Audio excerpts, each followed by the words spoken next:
So if there's no further questions about the peer review, I'll actually talk about the writing of the paper now. So let me pull that up.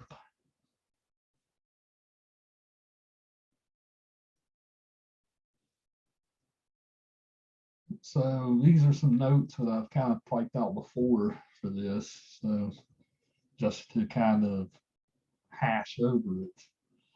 So this will be the biggest thing you've done in the class before. This kind of builds on paper writing that you've done, hopefully in classes like English 101. But this is pretty much how you write a research paper within the discipline of literature.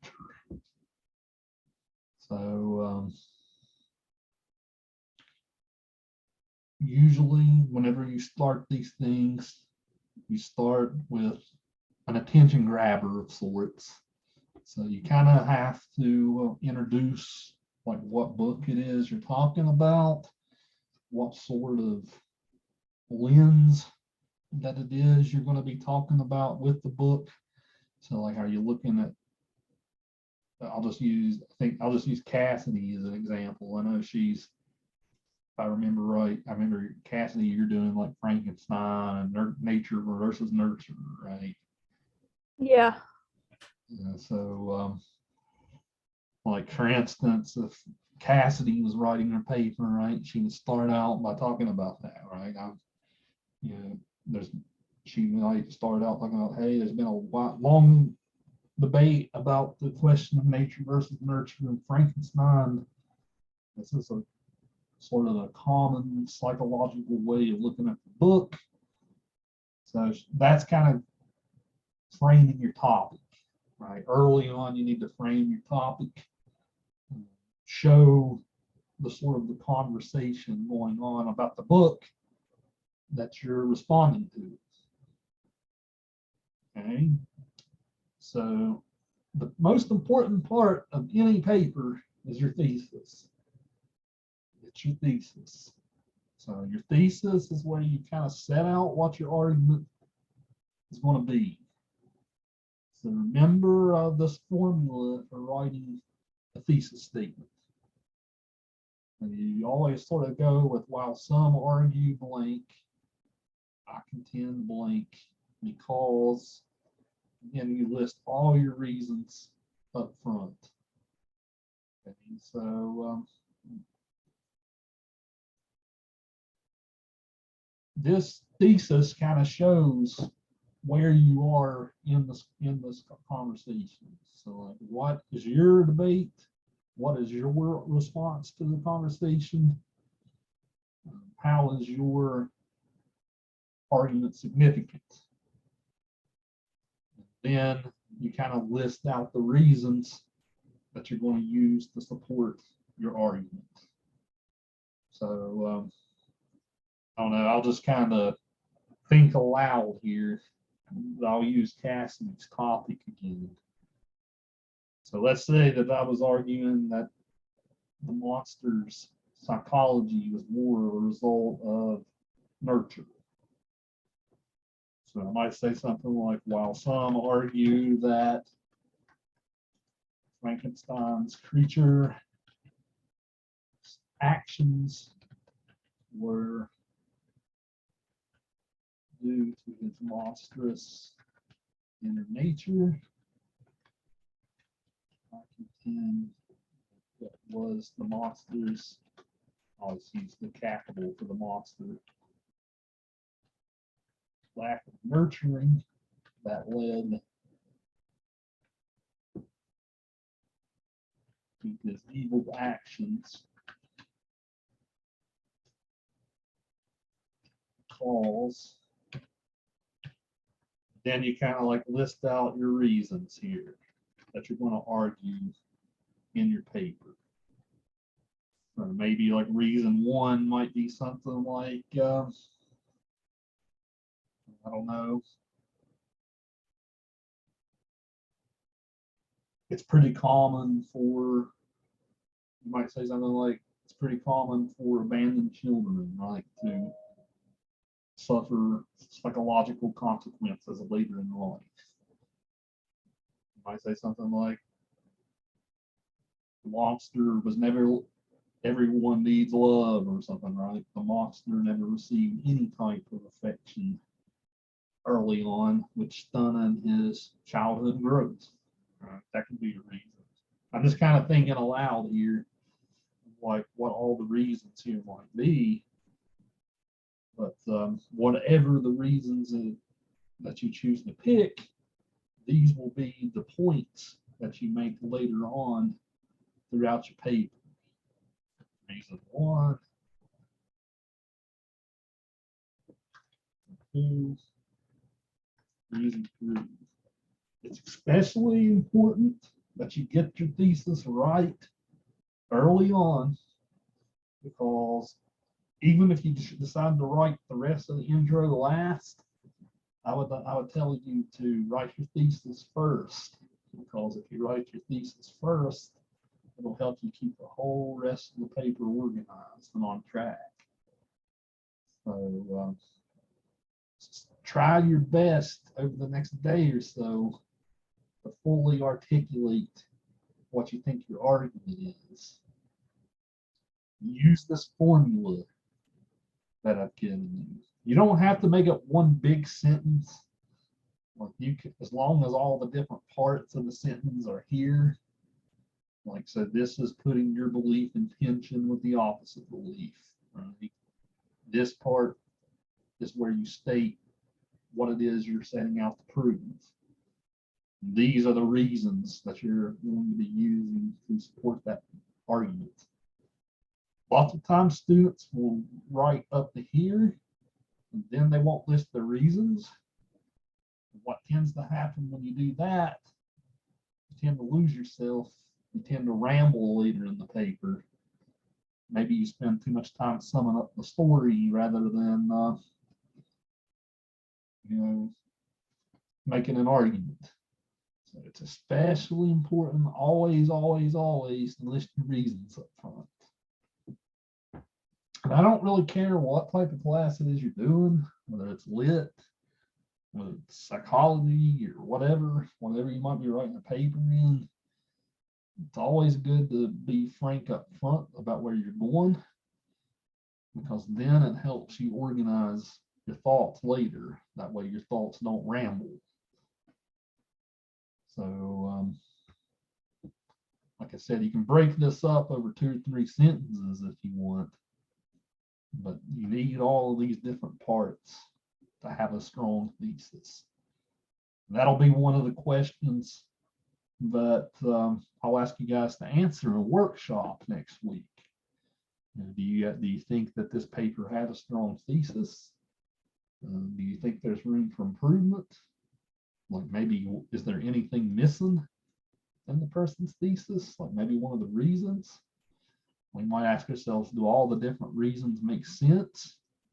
Sometimes when you write your thesis, sometimes people will kind of almost repeat the same reason twice. So you might, sometimes people go wrong when they repeat themselves a little bit with their reasons. You want to make sure all your reasons are different enough from each other where you're not repeating yourself. So these will be questions that we ask ourselves next week as we read over each other's copies. So that's part 1. Like I said, before you write anything else, get your thesis right. Part 2 of the paper, this is before you jump into anything of your own where you're proving your reasons. Part 2 of the paper is a literature review. So this is where you bring in all of your sources. So like, what are the different arguments people have been making about your topic? Like, so before I continue, I just wanted to ask you guys, how did the research go for whenever you did your proposals? Did it go well for the most part?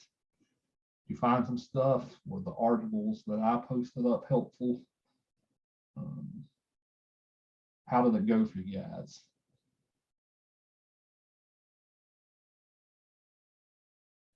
For the article, I was having a hard time at first finding stuff, and then my brother let me log into his Marshall, like all the resources you can get through Marshall, because he graduated from Marshall last year, and I found a lot of stuff on there. yeah, I imagine that they have way more databases and stuff than Southern they do. right. Good. How about the rest of y'all? I didn't have much luck on finding stuff on Hill House, so I ended up just switching it up and going back to my second short paper of Frankenstein, Nature versus Nurture, and doing that. Yeah, I posted just about all the stuff there is on Hill House on our Blackboard page. I don't know if you got to glance through any of that stuff, but you can really count. There's only about 20 or 30 articles about Hill House that you can find anywhere. I did try to post as many as I could find, but Frankenstein definitely has more stuff written about it.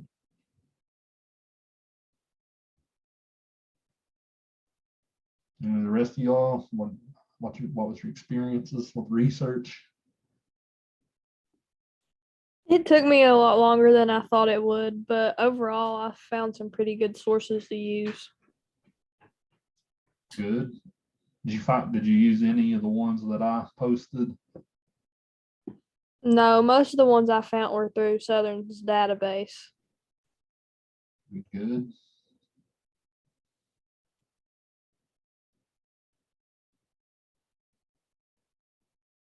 Taylor, Horton, Jacob, what about you guys? How's it been going?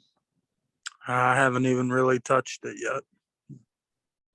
Yeah, you'll want to look at the stuff on the database on the Blackboard I posted about Lovecraft. Yeah, I watched the video from the last Zoom meeting, and I've read through the pamphlet.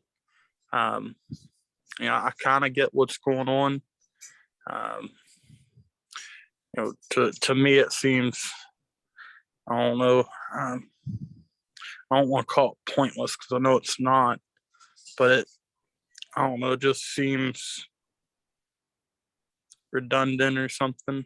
I'm gonna get it and get it knocked out, but I just haven't got around to it yet.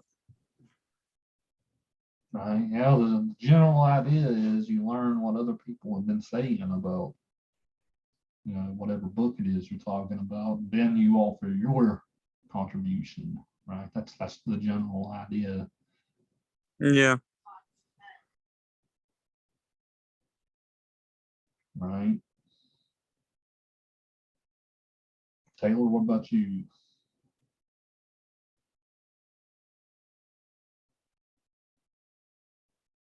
She might not be with us at the moment.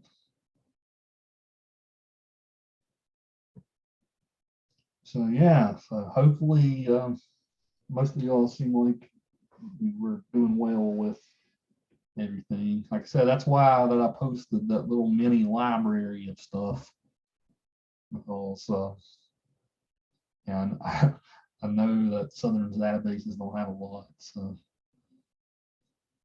I'm working on it though. Hopefully we'll get access to some better stuff for our future students. But talk about the literature review then. What you do in the literature review part of your paper, you're going to spend a couple of paragraphs kind of summing up stuff, right? So you're going to kind of sum up some patterns in the scholarship, sum up the relevant commentary on your topic. Then you give a brief analysis of what you're offering to the conversation. So like basically here, you're kind of saying, well, here's what people are saying, right, about nature and nurture and Frankenstein. Here's what people might be saying about, I don't know, the idea of sexuality in Dracula, right? Or Christian symbols in Dracula, right? The role of women in Dracula. Whatever your topic is, this is where you kind of discuss what the other people have been saying, right? So you're kind of demonstrating here what the conversation is, and then you kind of show yourself, what are you adding to it, right? Are you adding a completely new idea to the conversation, right? Are you further clarifying or reinforcing the point that's been made already? Whatever the case is, you kind of got to show where your voice is within that conversation. So I have no doubts all of you guys are one of the brightest classes that I've had in a long time. I think you guys are certainly the strongest English 102 class I've taught as long as I've been here. So I have no doubts that you guys will understand like where you are, what type of, and you guys will also show an understanding of the significance of your paper. Right? Sure, it's just a paper, right? Right. Got to go through the motions, so to speak, but show like this isn't just any ordinary paper, right? This is you responding to the long history and dialogue about the book. What's your role, right? Where's your voice at within this larger conversation? So you might not come up with something completely original and new, right? Oftentimes that's more of a thing that's asked of upper level English majors, right? I'm not going to assume that you guys are completely writing a brand new, fresh idea about whatever book it is, but you might, right? You might. But even if you're kind of repeating an argument somebody else has made before, maybe there's even a way that you might prove that argument that might be different. So I'm suggesting all of you guys in here will have something cool to say about whatever book it is you chose to do.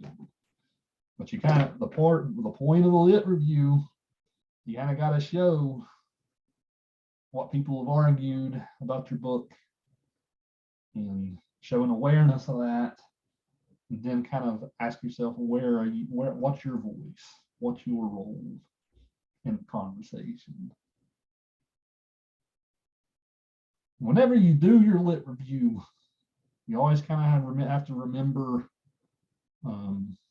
how to cite in the text. So this is almost like a little review of English 101 type stuff. But whenever you cite in the text,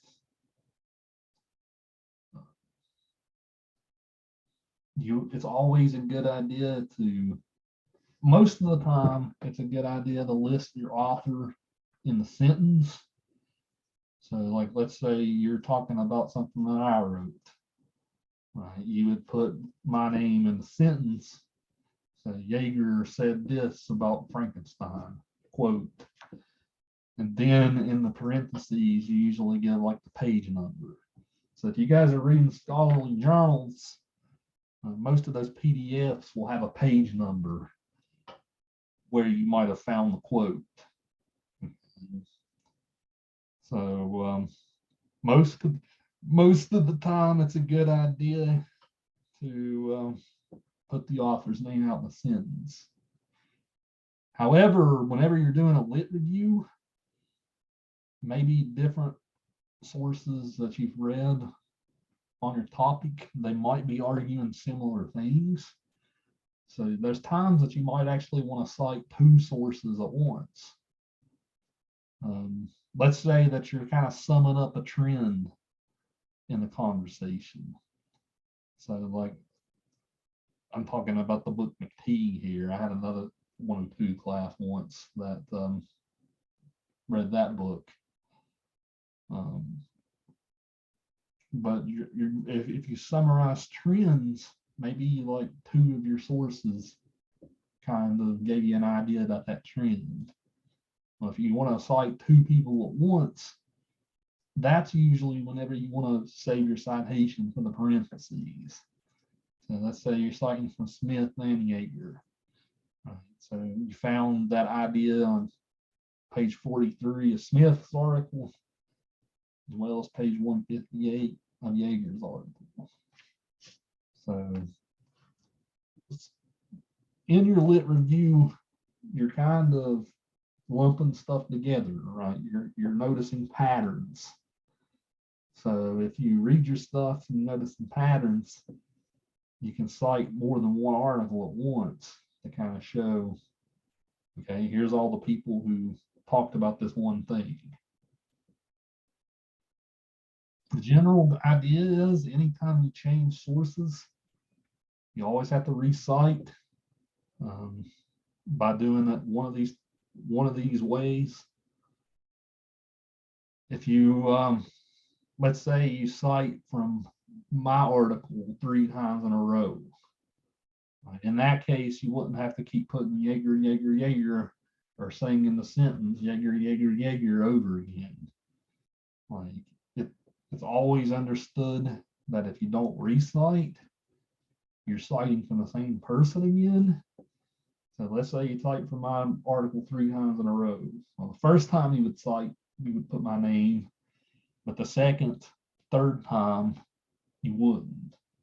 You just put, maybe the page number would change, right? So maybe page 155 was, on page 155 was one quote you pulled from my article. Maybe page 159 is another quote you pulled. But so long as you cite me the first time and you keep repeating from that same citation, you don't always have to put the name. Let's say, for instance, that you cite from me, then you cite from Smith, and then you cite from me again. In that case, you would have to put the name each time, right, because you're switching. The general idea is every time you switch citing a source, you have to kind of go through and cite one of these two ways again. But if you keep repeating from the same source several times in a row, you don't have to always put the name because it's understood that you're still talking about the same article. So that's a little bit of recap from 101, but that's how you cite stuff in the text. The literature review part of the paper, this is going to be mostly where you bring out all the research you've done. You might not have any reason to bring it in later when you make your own argument. This is the part of the paper where you kind of establish what other people have said about your book in a nutshell. The purpose of doing this part is to establish your ethos. Right? You're establishing your credibility. You're showing the reader that you're well read on this book, that you understand the different arguments that are being made. If you can successfully demonstrate that, where it's pretty clear you understand what it is that you're talking about, right? That establishes your credibility as a writer very early. Like that makes the reader sort of trust you because you understand what people have been saying about it. So it's that classic conundrum, right? You prove early that you know what you're talking about, and then you're sort of a credible authority on your topic. So does this part make sense? Did I explain this part well enough? how do y'all do? What are y'all thinking right now?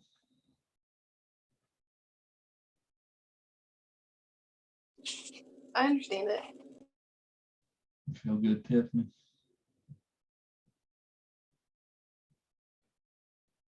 Cassidy, Taylor, Jacob, how are you? You guys understand what I'm asking for here? Yeah, I get it. I understand what you're asking for and why. Okay, good. It's just a matter Yeah, of, I understand. or I was gonna say, it's just a matter of getting there, right, Jacob? Yeah, you know, Taylor, I was just gonna say it's been a trip. You know, we've went through a lot of stuff that I probably never would have read otherwise.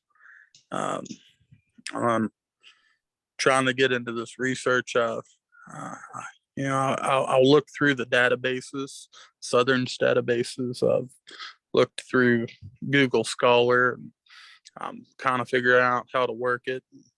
I guess I never realized there's this huge chunk of culture just following literacy.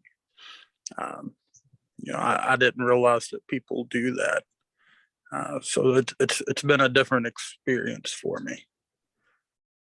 yeah, you're right, Jacob. There's a whole world of this stuff out there.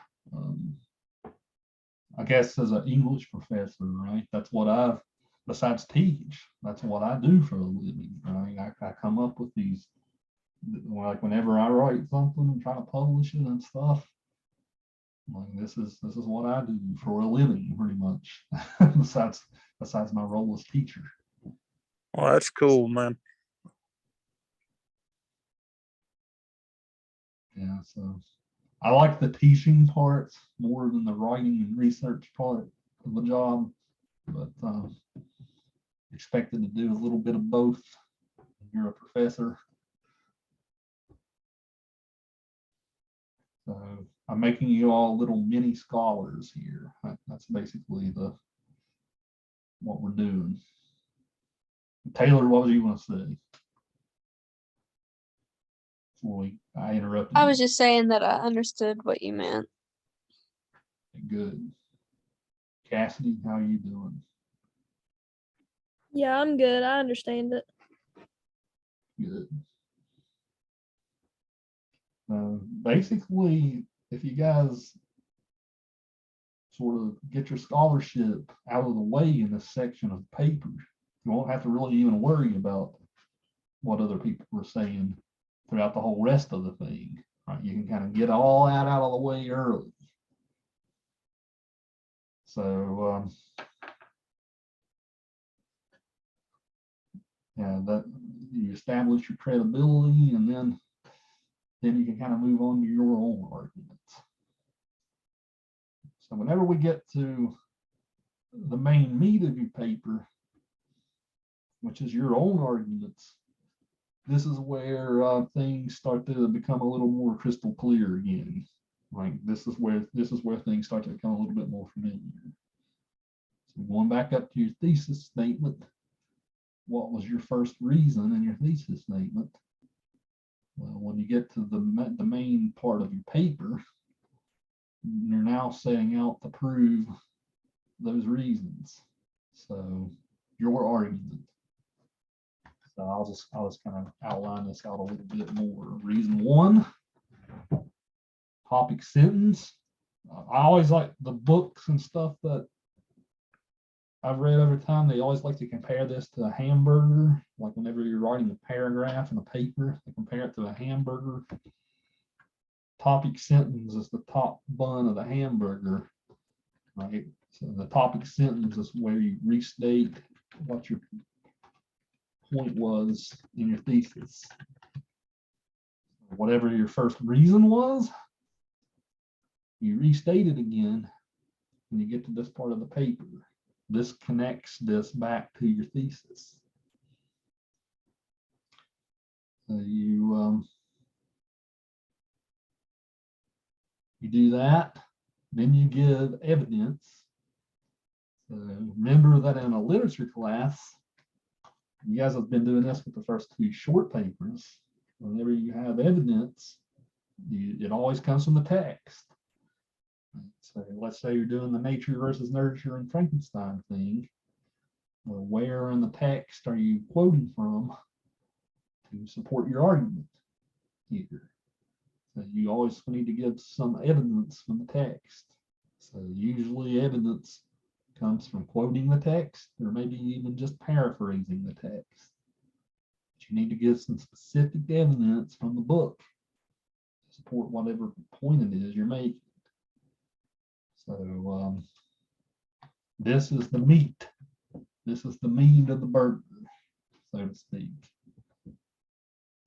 And then whenever you finish one of this part of the paper, you don't ever want to leave it. You don't ever want to let a quote just speak for itself.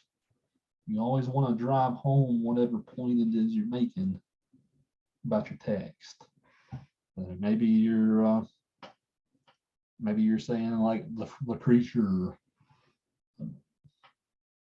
was monstrous because maybe you would spend a part of your paper focusing on when he was stuck with the family and when that family rejected him. Right. So maybe you would give like a quote in the text, and then you would drive home the point. You'd be like, hey, if this family would have accepted him, maybe he wouldn't have turned out so rotten. Right. You guys can kind of see where I'm going there, right? You don't ever just want to let the text speak for itself. You want to kind of drive home, hammer home your point to your reader. But hey, maybe the monster would have turned out it was his nurture, right? If his family would have accepted him, maybe he wouldn't have turned out so bad. So that is the last part of each section where you kind of hammer home your point. Then whenever I'll kind of re-outline here to demonstrate. Then the further you go through the paper, do the same thing.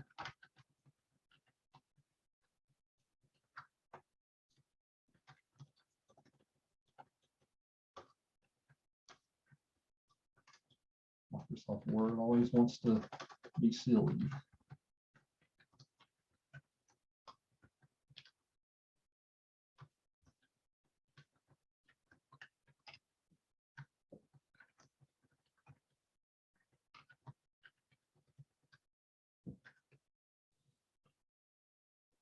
So this is the main part of your paper. Right? This is where you're setting out your arguments. So each section of the paper, I'm not going to say paragraph here, because the general rule about paragraphing is if you ever feel like you're going too long, you probably are. Right? You always want to make sure that you don't drag paragraphs on and on. You want to give your reader a break. So I'll say sections of the paper here, but each section, you do these things, but it always connects back to whatever it was that you detailed in your thesis. This is the main part of your paper. You might drag a quote in from one of your articles or something like that here, but to help maybe support whatever argument it is you're making. For the most part, this is all your original thoughts here. It doesn't matter what other people think, really. You might bring in what other people think to help support what you think. But for the most part, these are all your reasons. And this shouldn't be anything new. These are the same skills we've been practicing in the short papers all semester. So this is definitely not something new as far as that goes. If you did a research paper in English 101, you should have done something similar to this. Maybe it was about a political topic or something. But in a nutshell, this is what you do here. This is where you prove your argument. You should always have at least 3 reasons to prove your argument.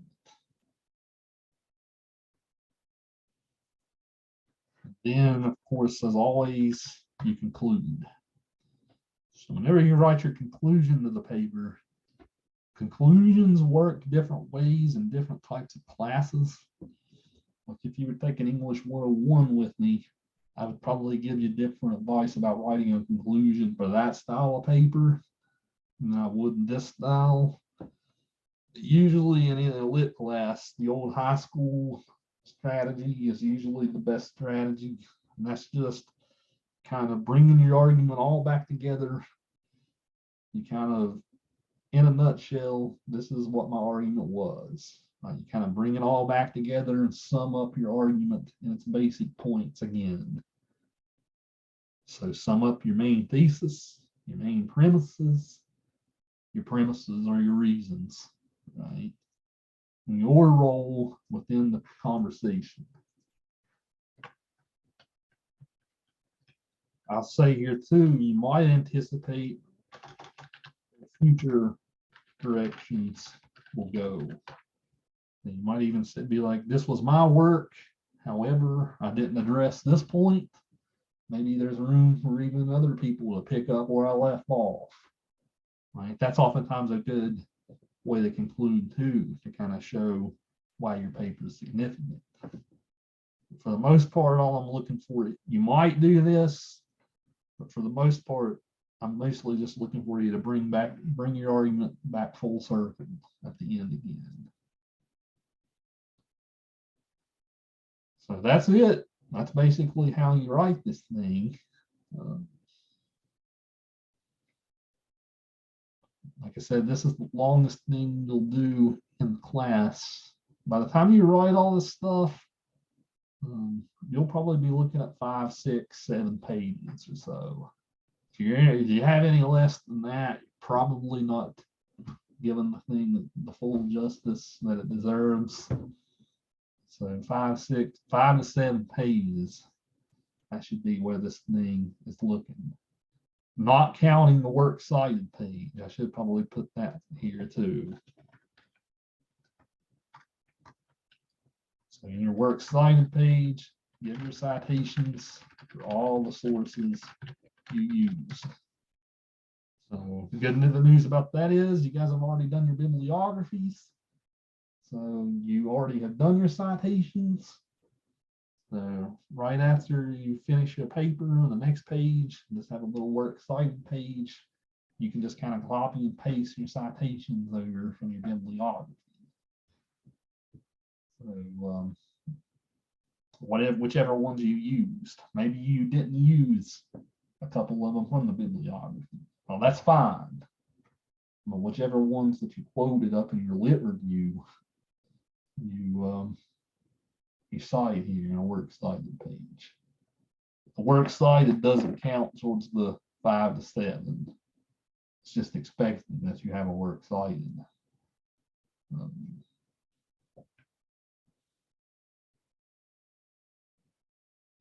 So where are we now? You guys all feel like you now know what you need to do over the next week? Anything else that I can kind of clarify?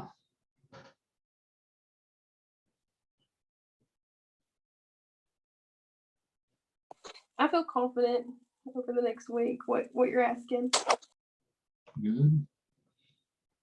Are any of you guys currently like, oh shit, right in your head, like, oh God, I gotta do all this the next week? Any of you guys in that boat?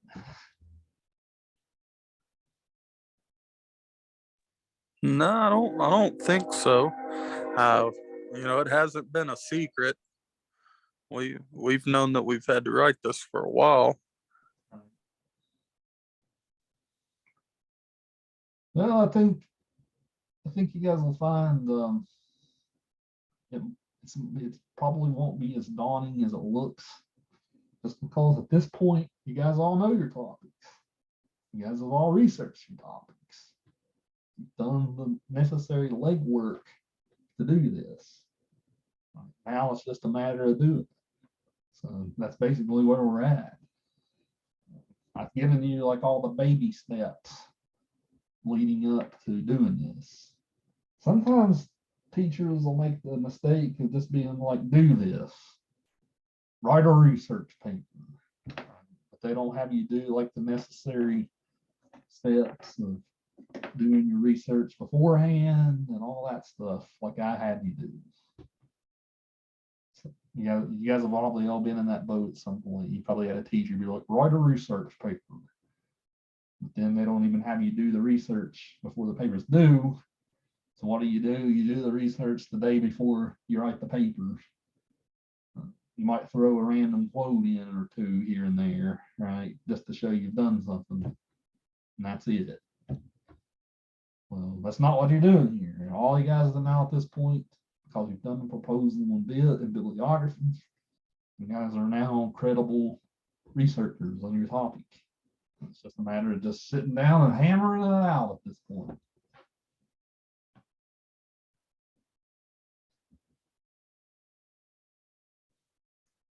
So next week when we all come together, I'm going to send you guys a list of questions to think about as you read over each paper.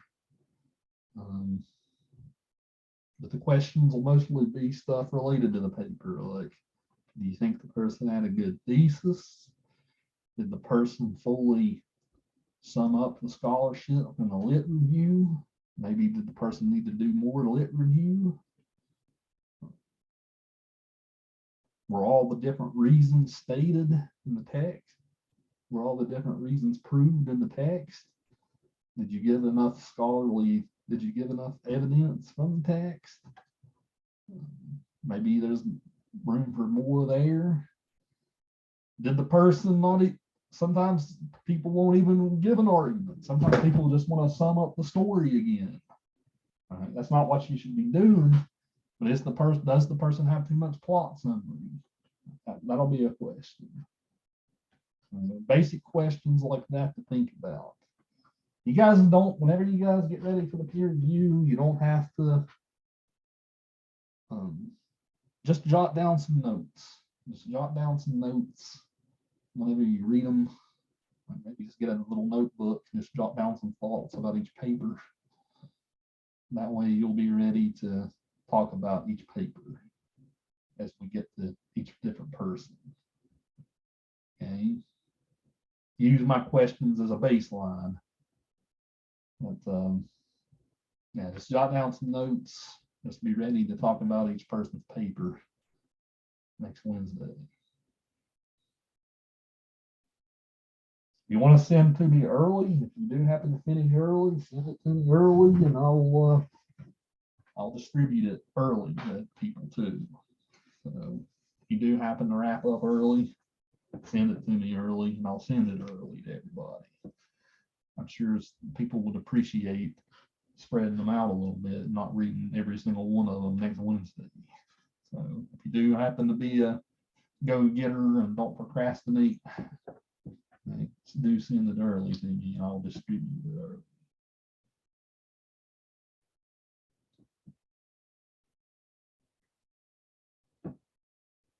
Okay, anything else? Any other final thoughts here?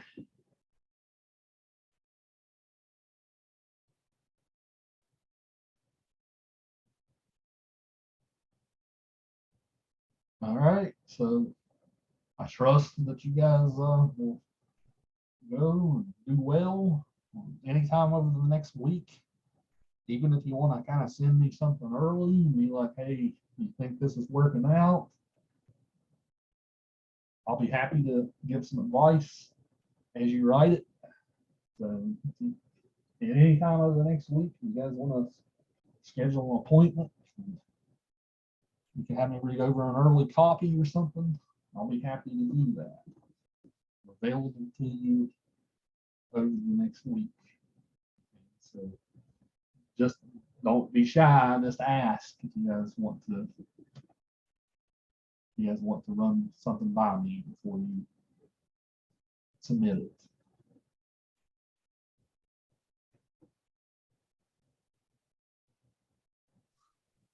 All right, so without further ado, that's really all I wanted to do today.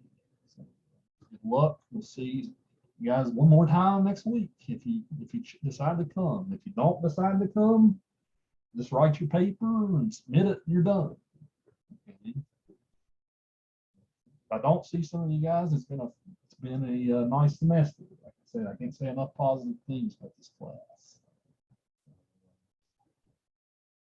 Well, hopefully I'll see all of you next week, but if not, enjoy your holiday and good luck to you in the future. And if you guys need your 200 level English after this, I'd be happy to have you for that, or film or something like that. Thank you. You too. All right. Yep.